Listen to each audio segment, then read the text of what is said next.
Hello, अस्सलाम वालेकुम। मैं हूं डॉक्टर रूपा बतूल और आज हम बात करेंगे इस चीज़ के बारे में कि आप अपने बालों को किस तरह घने और साथ में लंबे कर सकते हैं।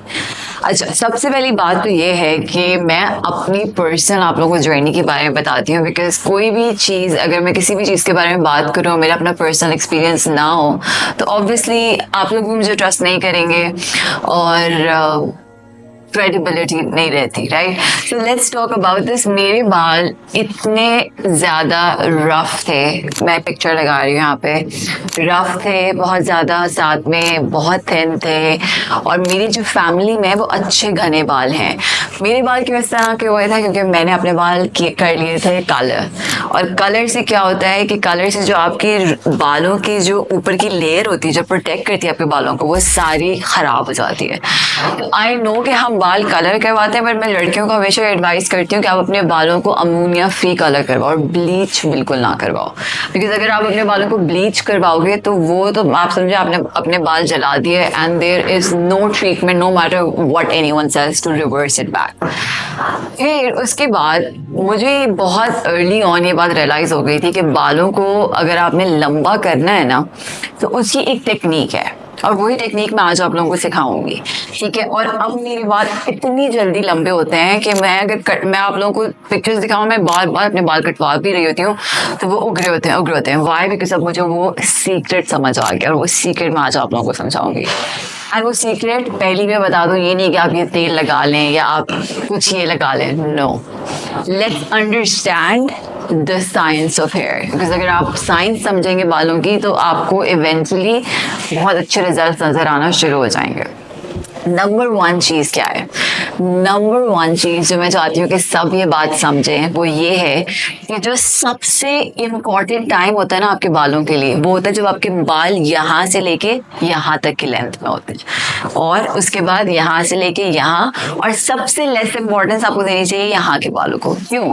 क्योंकि जो आपके बाल यहाँ से अटैच है ना रूट से, उनको तो 24 घंटे न्यूट्रिशन मिल रही है, अभी नए नए उग रहे हैं, उनके अंदर फिर भी उनके पास ब्लड वेसल्स है, उनको न्यूट्रिशन प्रोवाइड कर रही हैं। बट जो मिड लेंथ पे आ जाते हैं आपके बाल, और इनको सबसे ज्यादा हेल्प और न्यूट्रिशन की जरूरत होती है।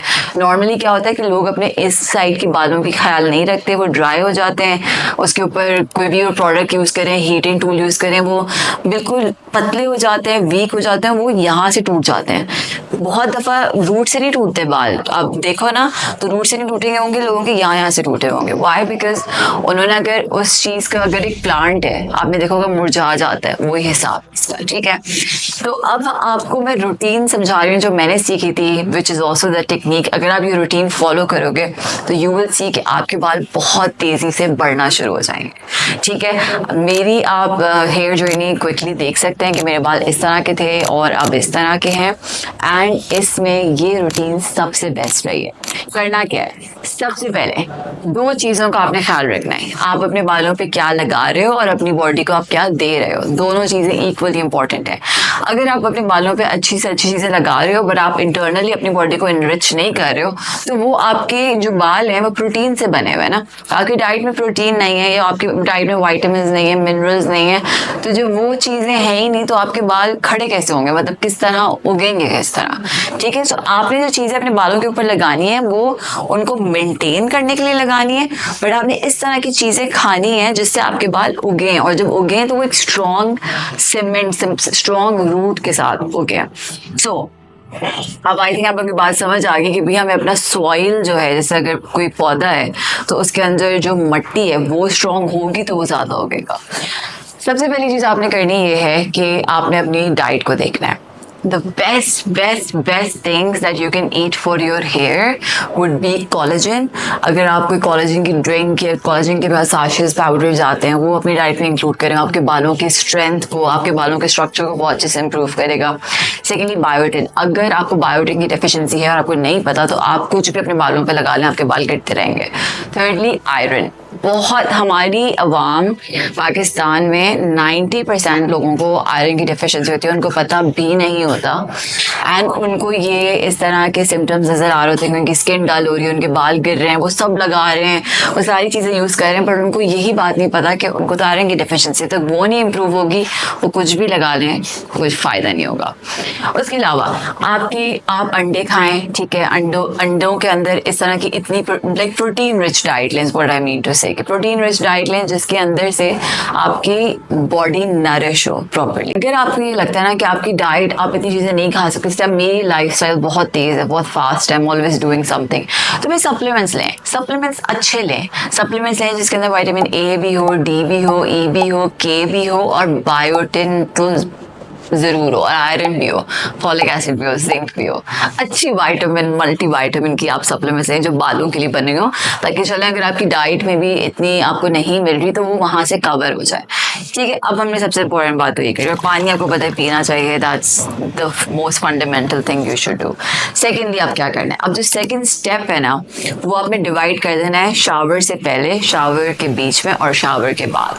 अब इसमें क्या करना है, तो आप लोगों ने नाम शावर से पहले की बात करते हैं, शावर से पहले आपकी क्या रूटीन होनी चाहिए, सिंपल सी बात है। देखें, शावर से पहले आपकी इस तरह की रूटीन होनी चाहिए कि जो आपके बालों को स्ट्रेंथन करे, नरिश करे, ताकि आपके बालों का जो स्ट्रक्चर है, मतलब अगर ये आपका शाफ्ट है बालों की, तो इसके ऊपर की इस तरह की लेयरिंग हो कि वो बहुत ज़्यादा हाइड्रेट करे आपके बालों को, या वो उसको क्या कहते हैं अच्छी सी इनकेस कर दे ताकि वो डैमेज ना हो। ठीक है, और सबसे ज़्यादा आपने अपने एंड्स का ख्याल ज़रूर रखना है। सबसे ज़्यादा ना रूट्स पे तो लोग लगे हुए होते हैं, बहुत ख्याल रखते हैं, अपने एंड्स का ख्याल नहीं रखते। मैं अपने सबसे ज़्यादा बालों के एंड का ख्याल रखती हूँ, फिर मैं अपने स्कैल्प पे आती हूँ। क्यों? क्योंकि जो बाल उग रहे हैं वो तो उग रहे हैं, बट एंड्स ने लेंथ बनानी है आपकी। समझ आ रही है मेरी बात? और इससे मुझे याद आया कि हेयर ड्रेसर्स आपको ये ज़रूर कहेंगी कि अपने बाल ट्रिम करवा लें, 2 महीने के बाद ट्रिम करवा लें। ये सबसे बड़ा झूठ है। आपको कोई ज़रूरत नहीं अपने बाल ट्रिम करवाने की अगर आप अपने एंड्स का ख्याल रख रहे हैं। अगर आप अपने एंड्स का ख्याल नहीं रख रहे, हाँ वो ऑब्वियसली बुरे लगेंगे तो आप कटवा लें, मगर इसकी वजह से आपके बालों की लेंथ इंक्रीज नहीं होगी, एक लेवल तक आएंगे और फिर आप बार बार चॉप ऑफ करवाते रहोगे, तो it will never be as long as you want them to be. The best I would say time frame is आपको अपने बालों की ट्रिमिंग करवानी चाहिए after every 6 months or 8 months. मुझे इस वक्त हो गए हैं 3 months और मैंने उससे पहले करवाए थे 6 months पहले। अच्छा, शावर से पहले आपने क्या करना है, एक आपने मिनॉक्सिडिल का नाम सुना होगा कि वो बाल बहुत तेज़ी से ग्रो करता है। इफ़ नॉट दैट तो आप इस तरह का प्लांट ड्राइव नेचुरल कोई सोल्यूशन ढूंढें, जैसे ये मैंने खुद बनाया because I am impressed with the research and studies of this so much. इसके अंदर है बेसिकली कैपेक्सिलिन एंड रिटेंसिल, तो ये लिए गए हैं प्लांट के अंदर से, मगर ये इफेक्ट इनका उसी तरह का होता है कि ये केमिकल नहीं है। दे आर बेसिकली होता है ना कि प्लांट से इन्होंने ड्राइव किए हुए हैं, और ये करते ये हैं कि जो आपके बालों का एक फेज होता है इसमें आपके बाल झड़ते हैं, उस फेज से रोक के डाल देते हैं आपके बालों को उस फेज में जिसको हम कहते हैं एनर्जिन फेज, जब आपके बाल लंबे होते हैं, बड़े होते हैं, उगरे होते हैं। तो एक आपने ना रात को अपनी इंक्लूड करना है नाइट टाइम रूटीन में, आप स्किन केयर रूटीन यूज करते हैं, उसी तरह आपने अपनी नाइट टाइम रूटीन में कोई इस तरह का सीरम जरूर लगा के सोना है तो पूरी रात आपके बालों को नरिश करे, आपके बालों में स्ट्रेंथ डाले, ताकि जब आप सुबह को उठते हो तो वो ज़्यादा अपना सारा काम कर चुका हो।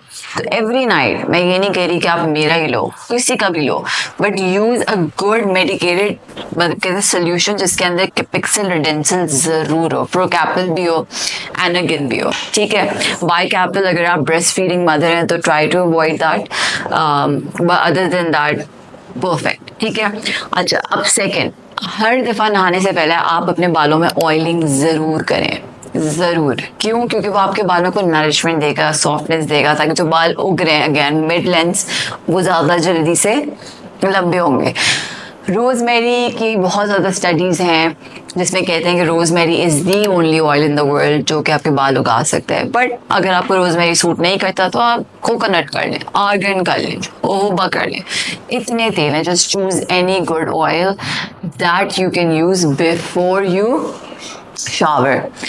इसके अलावा एवरी 3rd डे आप एक स्कैल्प के अंदर या तो स्प्रे ले लें, ये स्कैल्प के अंदर एक ट्रीटमेंट करें। अब होता क्या है, बेसिकली जब आपकी जो स्कैल्प होती है, अब इसके ऊपर देखें आप कहीं जा रहे हैं, एनवायरनमेंट की इतनी डस्ट एलर्जी सब जमा हो जाता है, जैसे बैठ जाते हैं।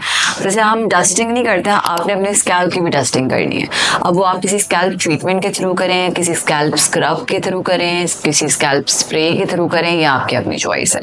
या आप कोई कीटोकोनाजोल बेस्ड शैम्पू यूज कर लें, वो भी अच्छा क्लैरिफाई कर देता है आपके स्कैल्प को। तो एवरी थर्ड डे आपने ये जरूर करना है, वरना अगर इतनी डस्ट जमी हुई है आपकी स्कैल्प पे, एलर्जेंस पड़े हुए हैं, तो आप कुछ भी यूज कर लो, वो एडवर्स इफेक्ट ही देगा। ठीक है। अच्छा, शावर में, अब हम शावर की तरफ आ जाते हैं। शावर में 3 बहुत इंपॉर्टेंट चीज़ें, बहुत ज़्यादा इंपॉर्टेंट चीज़ें क्या हैं। शैम्पू आपने यूज़ करना है केमिकल फ्री, क्योंकि आप केमिकल्स लगाते रहेंगे तो वो आपके जो अपनी जो आपके स्कैल्प के ऑयल्स हैं उसको हटाता रहेगा और आपकी स्कैल्प को इन शॉर्ट डैमेज करेगा। तो या तो क्लैरिफाइंग शैम्पू या सल्फेट फ्री शैम्पू ज़रूर यूज़ करें। सेकेंडली कंडीशनर, जितना कंडीशनर लगा सकते हैं लगाएं अपने बालों पे। ये एक बहुत गलत मिसनोमर है कि कंडीशनर ज़्यादा नहीं लगाना चाहिए। यहाँ नहीं लगाना आपने, यहाँ से लेके यहाँ तक, मतलब कान के नीचे से लेके एंड तक आपने कंडीशनर अच्छा खासा लगाएं। क्यों? क्योंकि वो आपके उसके अंदर मॉइस्चर को रिटेन करेगा, जिससे आपके बाल हेल्दी लगेंगे, सॉफ्ट लगेंगे, शाइनी लगेंगे। और एवरी 3 times in 1 week आप एक हेयर मास्क भी यूज़ करें, कोई अच्छी ट्रीटमेंट जो आप कंडीशन करे बालों को ओवरऑल, वो भी ज़रूर यूज़ करें। ठीक है। अब ये हमने शावर की बात कर ली। आफ्टर शावर क्या करना है? एक मैं आपको ऐसी प्रोडक्ट बताती हूँ जो कि आपकी ज़िंदगी चेंज कर देगी। ठीक है। एंड वो प्रोडक्ट का नाम है लीव इन कंडीशनर। अगर आपने आज तक नहीं ट्राई किया तो ये ज़रूर ट्राई करें। बहुत सारी अच्छी कंपनीज़ हैं, किसी का अच्छा सा लीव इन कंडीशनर ट्राई करें जो आपके बालों को सूट करता हो। उससे फ़ायदा ये होगा कि आपने जितनी मेहनत की है ना अपने बालों पे अभी तक, वो मेहनत को वो लॉक कर देगा leave in conditioner, and that will completely change your hair game. ठीक है। लीव इन कंडीशनर प्लस एक कोई या तो आप ऑयल ले लें, जो लीव इन ऑयल्स होते हैं, या लीव इन सीरम भी ठीक है, बट जितने ये लीव इन रेडियंस ऑयल्स हैं या ये लीव इन कंडीशनर, उससे अच्छा कुछ भी नहीं है। सो ये डेफिनेटली यूज़ करें। उसके बाद बाकी चीज़ें आप लोगों को पता ही हैं कि ब्लो ड्राई अपने बाल ज़रूर करें, क्योंकि अगर आप ये समझते हैं ना कि बाल एयर ड्राई कर लूँ मैं या गीले छोड़ दूँ, उससे इतना आपका मॉइस्चर लूज होगा कि आपके बाल कम्प्लीटली ड्राई रह जाएंगे। So don't do that. ठीक है। एंड यस, आज के लिए इतना ही काफ़ी है। मैं बोल बोल के थक गई हूँ आज, but I hope this helps. And मुझे बताएं कि आप लोगों को और क्या इस तरह की चीज़ में आपको हेल्प चाहिए, और उसके बारे में मैं ज़रूर बताऊँगी। Other than that, please subscribe to my YouTube channel and I will see you in my next video. अल्लाह हाफ़िज़।